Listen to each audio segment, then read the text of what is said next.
And today we are in conversation with Makin. Lewis is VP of Solutions and Marketing at Pinnacle Reliability. Welcome, Lewis. Hi, nice to meet you guys. So, Lewis, to start off our conversation, can you please share a little bit about yourself as well as your company? Yeah, sure. So, Lewis Makin, Vice President, Marketing Solutions. In my current role, I support all of our global go-to-market strategy, all of our marketing functions, and essentially helping drive new business development for Pinnacle in new markets. Today, Pinnacle has been in business for over 20 years. We're fundamentally a reliability engineering services company, but we like to bridge the gap between traditional consultancy expertise with data science technology. And so we really try to look at ourselves as a hybrid in that space. Today, we serve over 200 customers globally with offices in Houston, Rotterdam, and also in Hyderabad, India. We provide both a services kind of programmatic consultancy as well as an entire technology enterprise solution as well. So when it comes to reliability, we like to say we're the nerds in that space. And so, looking forward to our discussion today. So, since you mentioned you guys are nerds after that, Yes. I want to ask you a specific question. Sure.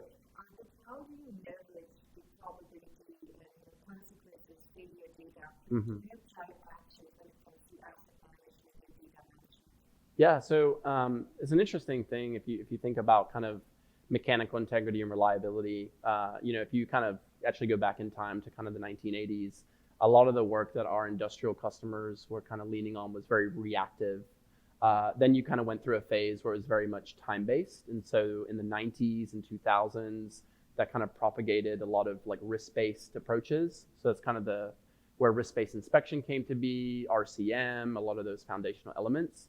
What's interesting today is, with the advancements in Gen AI, ML, we're using those kind of data foundations to then couple that with new technologies to help prioritize where do we go and focus our data cleanup, where do we go and focus and sharpen the pencil in probability and consequence calculations. And so, it's really leaning on the expertise, but then also bringing in kind of that technology and that Gen AI aspect as well. So, yeah. That makes sense. So next I want to ask you about one of the biggest challenges when we talk to all your operators. They always mention that we gather a lot of data, Mm-hmm. but it's tough to derive actionable insights from them. How do you help all your operators with such challenges? Yeah, great question. For us, it's really about understanding first and foremost the decision that we're trying to make. At the end of the day, value is not created unless you're changing the way you behave in the field. Okay, so I'll give you an example. Let's say we're planning a turnaround. Let's say we're planning an annual inspection plan. The only way that we drive value is that we're either changing something we do or we're removing an item from our scope. And so what we like to do with our customers is, number one, first, like identify the decision framework that we're trying to change. What we then do is kind of work kind of our system and back down into, okay, what's the intelligence models that we want to drive that decision criteria? So in mechanical integrity, you've got traditional studies such as like RBI. We're actually using RBI, but then introducing kind of data science and different kind of Gen AI, ML types of models to then supplement that.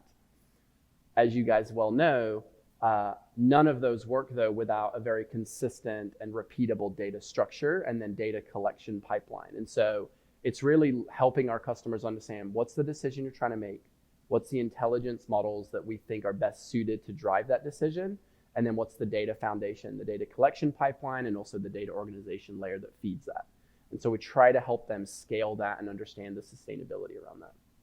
And what are the leading trends that you have seen when it comes to data lakes or data platforms? Right. And how are these trends impacting decision making and bottom line for your management? Yeah, so data lakes and kind of the big cloud infrastructure has really driven a lot of access to data. So from a data collection standpoint, it's lowered a lot of barriers that didn't exist, or existed far more extensively maybe 5 years ago.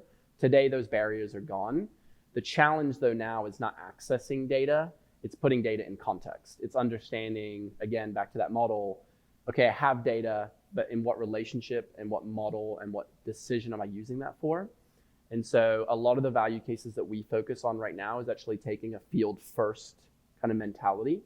And so working with operators, working with the people, the craft people in the field, helping them understand what it is that I'm doing.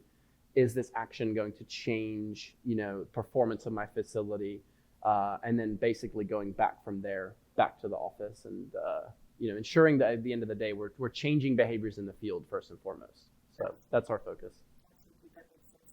Thank you for this. I really enjoyed the conversation. Yeah, for sure. Thank you so much.